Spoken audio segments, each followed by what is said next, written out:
Hey friends, Diane here. I've already mentioned the next topic of this book.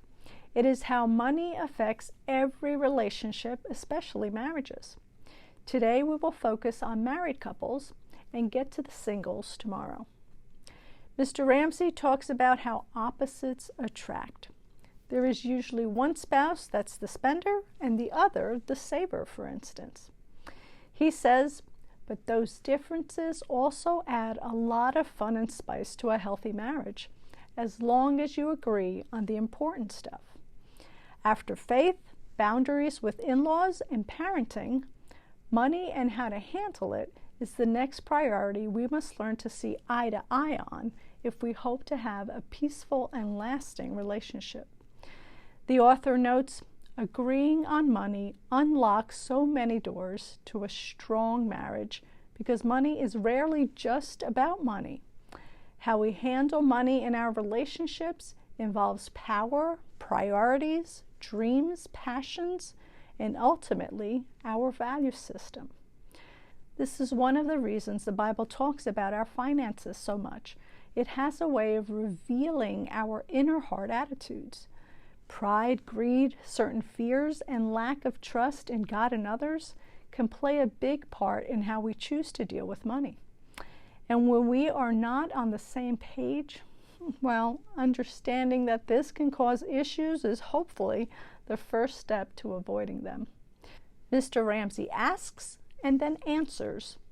So if men and women are so different, who is supposed to do the financial decision-making in a marriage? Both. Sure, one person is going to have a natural bent towards budgeting and working with numbers, but the decision-making has to be done by both partners. He says that most marriages have a nerd, one who is more organized and good with numbers, and a free spirit, one who may not be more detail-oriented, but normally just goes with the flow.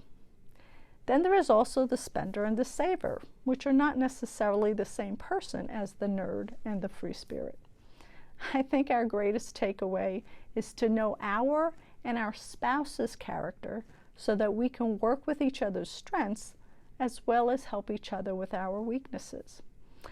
So if my strength is writing out budgets and my husband's is knowing how much things cost, we work together to make a plan that fits our needs and still live within our means.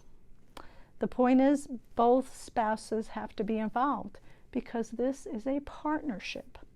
Later, when children are old enough, they too can get involved in the discussion, but it is still mom and dad that make the final decisions because they are the adults and should be leading the children.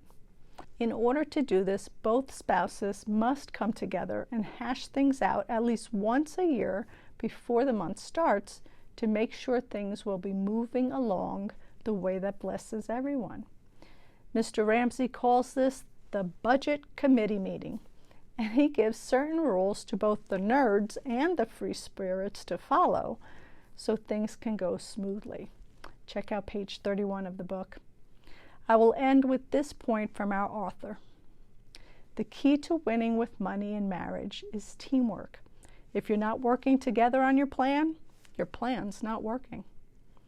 Some tips for singles tomorrow.